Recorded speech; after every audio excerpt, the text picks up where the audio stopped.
দেবীপক্ষে নবদুর্গা অর্থাৎ 9 দিনে মা দুর্গার 9টি রূপের পুজো করা হয়। এটাই নবরাত্রি। মা দুর্গার 9টি ভিন্ন রূপকে নবদুর্গাও বলা হয়। এগুলো দেবী পার্বতীর 9টি ভিন্ন রূপ। নবরাত্রির 9 দিনে এই 9 রূপের পুজো করা হয়। বাঙালি সংস্কৃতিতেও যদিও দেবীর বোধন হয় ষষ্ঠীতে, আর তারপর 3 দিন চলে মাতৃ আরাধনা। এই 9টি রূপের অপার মহিমা সম্পর্কে যা কিছু জানা যাক। নমস্কার বন্ধুরা, কৃষ্ণকথা ইউটিউব চ্যানেলের আরো একটি নতুন ভিডিওতে আপনাদের সবাইকে স্বাগতম। আশা করি সবাই ঈশ্বরের কৃপায় ভালো আছে। সনাতন ধর্মের সঠিক দিগদর্শনগুলো আপনাদেরকে জানানোই আমাদের চ্যানেলের মূল উদ্দেশ্য। যদি আমাদের চ্যানেলের ভিডিওগুলো ভালো লাগে তাহলে অবশ্যই চ্যানেলটিকে সাবস্ক্রাইব করে রাখবেন এবং পাশে থাকা বেল আইকনটি টিপে রাখবেন। আর আপনার বন্ধুদের সাথে ভিডিওগুলো শেয়ার করতে ভুলবেন না। তো চলুন আমরা আজকের মূল ভিডিওতে চলে যাই। হিন্দু পুরাণ অনুসারে দেবী পার্বতীর 9টি রূপ হলো যথাক্রমে শৈলপুত্রী, ব্রহ্মচারিণী, চন্দ্রঘণ্টা, কুষ্মান্ডা, স্কন্দমাতা, কাত্যায়নী, কালরাত্রি, মহাগৌরী এবং সিদ্ধিদাত্রী। রতি শরৎকালে নবরাত্রির 9 দিনে প্রতিদিন দেবী পার্বতীর দুর্গারূপের এই 9 অবতারের এক একজনকে পুজো করা হয়। আসলে এই 9টি রূপের সগুণ বর্তমান দেবী পার্বতীর দুর্গা রূপ, যেই রূপে দেবী পার্বতী বধ করেন মহিষাসুরকে। তো চলুন আমরা এই 9টি রূপের সম্পর্কে এবং এদের পূজাবিধি সম্পর্কে জেনে আসি। শৈলীপুত্রী। মা শৈলীপুত্রীর বাহন বৃষ। এনার দক্ষিণ হস্তে ত্রিশূল আর বাম হস্তে কমল আছে, তাই দেবীর অপর নাম শূলধরণী। ইনি পূর্বজন্মে দক্ষ নন্দিনী দেবী সতী ছিলেন। দক্ষের অমতে তিনি শিবকে বিবাহ করেন। প্রতিশোধে দক্ষ এক শিবহীন যজ্ঞের আয়োজন করেন। বিনা নিমন্ত্রণে দেবী তার পিত্রালয়ে গিয়ে অনেক অপমানিত হন আর প্রতিনিন্দা সহ্য করতে না পেরে দেহত্যাগ করেন। এরপর ভগবান শিব প্রচন্ড রুদ্র হয়ে দক্ষ যজ্ঞ ধ্বংস করেন। এই দেবী মহামায়া পরজন্মের হিমালয়া কন্যা পার্বতী রূপে জন্ম নেন। শৈলরাজ হিমালয়ের কন্যা হবার জন্য দেবীর এক নাম শৈলপুত্রী। পরজন্মে তিনি দেবাদিদেব শিবকেই প্রতিরূপ বরণ করলেন। নবরাত্রির প্রথম দিনে মা শৈলপুত্রীর আরাধনা করা হয়। দ্বিতীয়, ব্রহ্মচারিণী। মা পার্বতীর নবশক্তির দ্বিতীয় রূপ ব্রহ্মচারিণী। এখানে ব্রহ্ম শব্দের অর্থ হলো তপস্যা। ব্রহ্মচারিণী অর্থাৎ তপস্যাচারিণী বা তপ আচারকারিণী।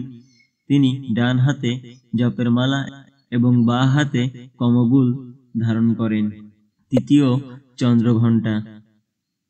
এনার মস্তকে অর্ধচন্দ্র থাকে, তাই দেবীকে চন্দ্রঘণ্টা নামে ডাকা হয়। দেবীর এই স্বরূপ পরম কল্যাণকারী। এনার শরীরের রং স্বর্ণের মতো উজ্জ্বল। এই দেবী দশভুজা। এনার হাতে কমণ্ডলু, তরোয়াল, গদা, ত্রিশূল, ধনুর্বাণ, পদ্ম, জপমালা থাকে। ঘণ্টার ন্যায় প্রচণ্ড ধ্বনিতে দেবী দুরাচারী রাক্ষস, দানব, দৈত্যদের বধ করেন। চতুর্থ, কুষ্মান্ডা। দেবী পার্বতী চতুর্থ তার স্বরূপে কুষ্মান্ডা নামে পরিচিতা। নবরাত্রির চতুর্থ দিনে অর্থাৎ চতুর্থী তিথিতে মাতৃপ্রাণ ভক্তগণ এই কুষ্মান্ডা রূপেই আদ্যাশক্তিকে আহ্বান করে থাকেন। দেবী সিংহবাহিনী, ত্রিনয়নী ও অষ্টভুজা। 8টি হাতে সুদর্শন চক্র, ধনুর্বাণ, রক্তপদ্ম, কমণ্ডলু ইত্যাদি দৃষ্টিগোচর হয়। মায়ের বাম হস্তে একটি অমৃতপূর্ণ কলসও রয়েছে। দেবীর পঞ্চম রূপ স্কন্দমাতা। মা দুর্গার পঞ্চম শক্তি হল স্কন্দমাতা। স্কন্দের জননী হওয়ায় তাকে স্কন্দমাতা বলা হয়। এটা বিশ্বাস করা হয় যে সূর্য গুণের প্রধান দেবতা হওয়ার কারণে তার সুন্দর চিত্রটি বিশ্বজুড়ে আলোকিত হয়েছে। দেবীর ষষ্ঠ রূপ হল কাত্যায়নী। এই নাম এবং রূপের সঙ্গে জড়িয়ে আছে এক পৌরাণিক কাহিনী।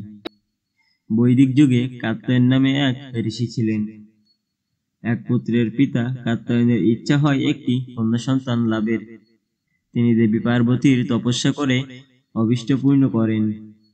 তার স্তবে তুষ্ট হয়ে স্বয়ং দেবী পার্বতী জন্ম নেন মহর্ষি কাত্যায়নের কন্যারূপে।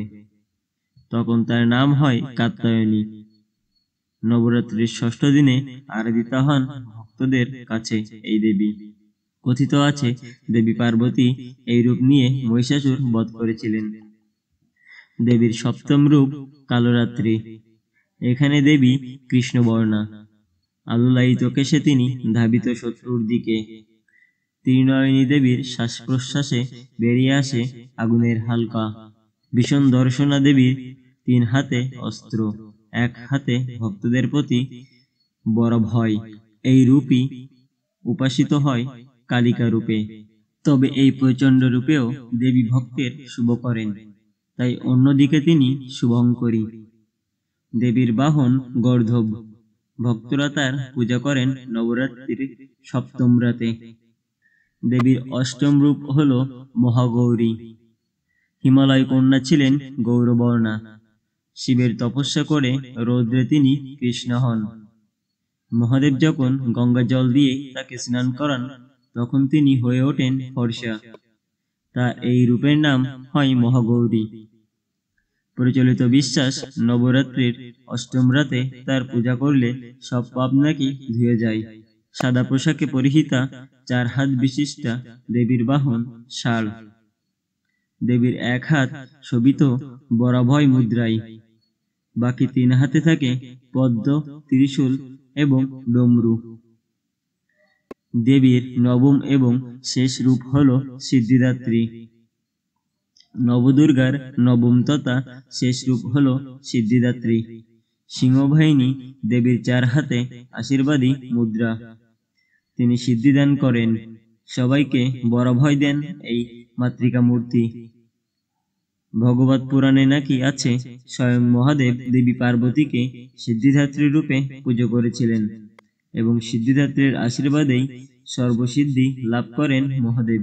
যদিও বিভিন্ন পুরাণে দেবীর ভিন্ন ভিন্ন রূপ বর্ণিত, কোথাও তিনি অষ্টভুজা তো কোথাও তিনি অষ্টাদশভুজা, আবার কোথাও দেবী সিদ্ধিদাত্রী চতুর্ভুজা রূপেও পূজিত। তো আজকের ভিডিওটি এই পর্যন্তই। ভিডিওটি কেমন লাগলো অবশ্যই কমেন্ট করে জানাবেন এবং সনাতন ধর্মের সঠিক তথ্য জানতে আমাদের চ্যানেলের সাথে থাকবেন। হরে কৃষ্ণ।